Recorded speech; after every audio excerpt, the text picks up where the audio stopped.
Welcome. So, to, in this problem, we're going to look at a solution to the dilemma of how we separate the magnitude from the direction for a vector that's given in the IJK notation. In a previous video, we saw how to get the magnitude of this, which was basically using Pythagoras along three axes. And now we're going to show how to get the direction of this. And the direction is not given in terms of angles with respect to a given axis. In 3 dimensions, that would be really complicated. We rely on a thing called a unit vector. And a unit vector has the same direction as this vector, but has a magnitude of 1. And so let's just visualize this first of all. So here's our y-axis, our x-axis, and our z-axis.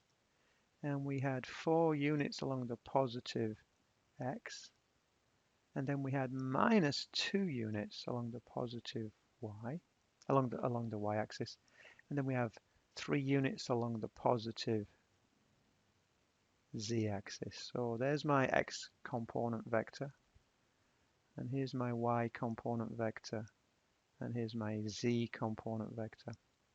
And if I want to visualize this so I can find the actual vector that I'm interested in, I extend a line parallel to the x-axis from the y-axis vector tip.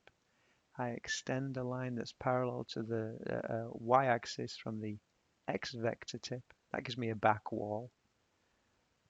I extrapolate this line downwards and extend this parallel. That's one side. I can bring you across and bring you down. That's the top. I can bring you across and bring you down. That's the side. And then here's the front square. So I hope you can see, there's a front square.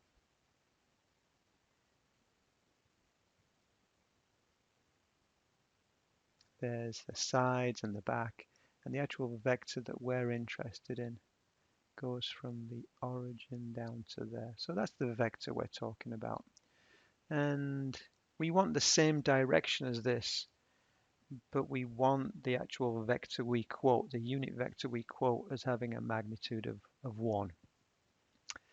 And the way we do this is we take each component of the vector and we divide it by the magnitude of the vector. So this vector, which is the green arrow, is just too long. And if we divide this vector by its own magnitude, it has the correct direction, it just has a magnitude of 1. So the unit vector, I'm going to call this, if this is vector r, I'm going to call this r hat because the little hat means unit vector. R hat equals vector r divided by the magnitude of r,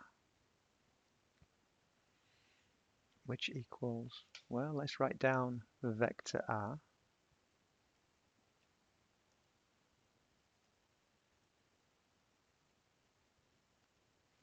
And we need to divide it by its own magnitude. And its own magnitude is the square root of the first coefficient squared, that's 4 squared, added to. The second coefficient squared is minus 2. Minus 2 times minus 2 is plus 4. So that's going to be 4. And the third one is 3 times 3 is 9. So that would be plus 9. I kind of mix things here. Let's do the plus 4 and make it into 16. So we know. So 4 times 4 is 16. Minus 2 times minus 2 is 4. 3 times 3 is 9. So r hat, we call it, is equal to 4i minus 2j plus 3k over, and this would be 16 and 4 makes 20 and 9 makes 29. So this would be the square root of 29, which equals 4i minus 2j plus 3k over, and the square root of 29, so second square root 29 equals 5.38, call it 5.4.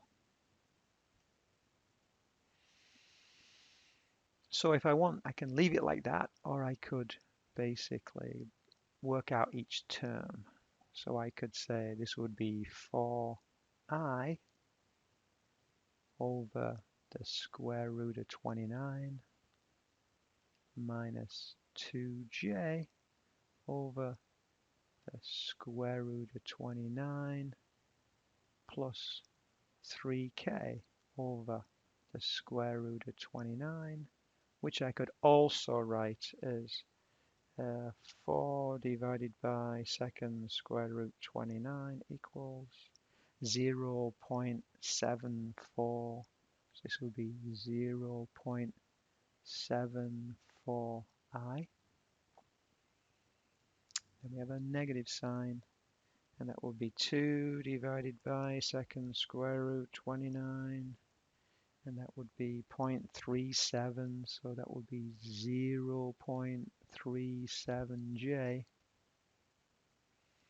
and then added 2, and then we have 3 divided by the square root of 29 equals 0.557, which is 0.56k. So there I have it.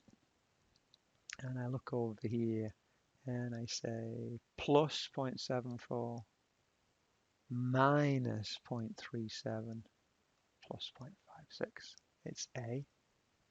And my visualization of this is that it is a small vector which is 1 unit long, pointing in the same direction as the original vector. And there we have it.